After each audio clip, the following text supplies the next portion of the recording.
इसके पहले देखो प्रश्न था कि फरिश्ता और देवता दोनों में क्या फ़र्क है, तो ये तो समझ गए होंगे। और इससे आपको ये भी क्वेश्चन क्लियर हो जाएगा। ये भी एक प्रश्न है किसी का कि संपूर्ण आत्मा ही फरिश्ता है। संपूर्ण आत्मा कुछ नहीं बनती। संपूर्ण आत्मा बाबा जो है इस मन को बनने के लिए ज्ञान दिया, क्योंकि ये मन अभी संपूर्ण नहीं है ना। जब ये रोल से पहचान बना लेने के कारण कभी अपने को पुण्य आत्मा, कभी अपने को पाप आत्मा कहता है। और जब ये पुण्य और पाप आत्मा के रोल में आ जाता है तो ये माइंड बन जाता है ना। जब देह भान में आता है तो ये पाप आत्मा हूँ, और सोल कॉन्शियस में है तो पुण्य आत्मा है। तो आत्मा का जो मूल आत्मा, उसका फैसिलिटी है ये मन, और उसकी शक्ति है ये मन बुद्धि संस्कार, है ना।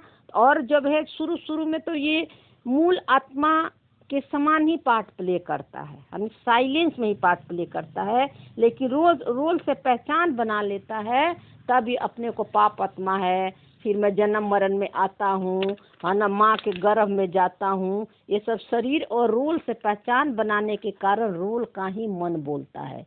मूल आत्मा ना जन्म लेती है, ना मरती है, ना माँ के गर्भ में जाती है ना।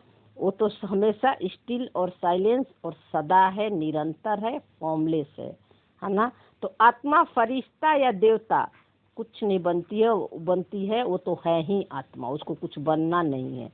आत्मा का जो फैसिलिटी है, जो शक्तियां हैं, है ना, उसको पुरुषार्थ करना है। और शक्ति क्या है? ये मन, रोल का माइंड, इसको बनना है संपूर्ण और संपन्न। तो माइंड या मन, ये जो मन का जो संकल्प है, ये आत्मा नहीं है, ये माया है ना। मन, शरीर, संकल्प, ये सब माया है।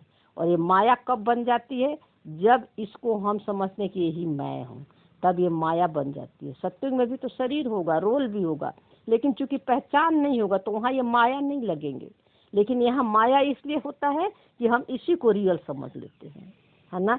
इसलिए मूल आत्मा तो हमेशा इससे परे है, जिसको हाईएस्ट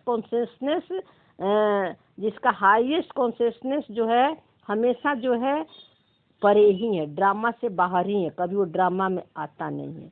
और इस रोल के मन को ही उस ड्रामा से बाहर जाना है। तो ये रोल का मन पुरुषार्थ कर रहा है, रोल के मन को संपन्न और संपूर्ण बनना है। तो एक दिन जो है यही रोल का मन संपूर्णता को प्राप्त कर लेगा। और जब ये संपूर्णता को प्राप्त कर लेगा, यानी मूल आत्मा में मर्ज हो जाएगा, हायर कॉन्शियसनेस तक पहुंच जाएगा, जो पहुंच जाएगा, तब जब ये शरीर छोड़ेगा, तब जो है, तब इस मन का जो है सत्व प्रधान वाली पार्ट खुलेगी। अगर ये संपूर्ण नहीं बनेगा, सोल कॉन्शियस के बदले रोल कॉन्शियस में पार्ट प्ले करेगा, बॉडी कॉन्शियस में ही ये शरीर छोड़ेगा, तो फिर इसी मन का रीबर्थ होगा, फिर वो बॉडी कॉन्शियस में ही जन्म लेगा। और जो संस्कार जो इसके बच गए हैं, उस संस्कारों को फिर जो है नेक्स्ट लाइफ में उसको भोगना पड़ेगा, है ना। तो जो ज्ञान लिए, जो बीके हो गए हैं, है ना, तो वो बीके, ये मन बीके बना है, और इस मन को संपूर्णता को प्राप्त करना है। तो जब ये मन संपूर्ण बन जाएगा, है ना, अपने हायर कॉन्शियसनेस को टच कर लेगा, है ना, जीरो पहचान हो जाएगा, है ना, तो ये मन जो है देवता बनेगा, माने देवता वाला पार्ट प्ले करेगा, बनेगा नहीं, रोल प्ले करेगा, है ना। तो ब्रह्मा बाबा क्या थे? उनका भी मन पुरुषार्थ ही था। उन्होंने पुरुषार्थ करके अपने मन को संपूर्णता तक पहुंचाए। ज्ञान की उनकी पूरी समझ थी, रोल से डिटैच थे, साक्षी थे, है ना। लेकिन जो पुराना मन था उसमें सब संस्कार आ रहे थे, पेपर आ रहे थे। ब्रह्मा बाबा ने कितना पुरुषार्थ किया, तो ब्रह्मा बाबा का मन संपूर्णता को प्राप्त किया, परमात्मा समान बन गया, दोनों एक हो गए, है ना।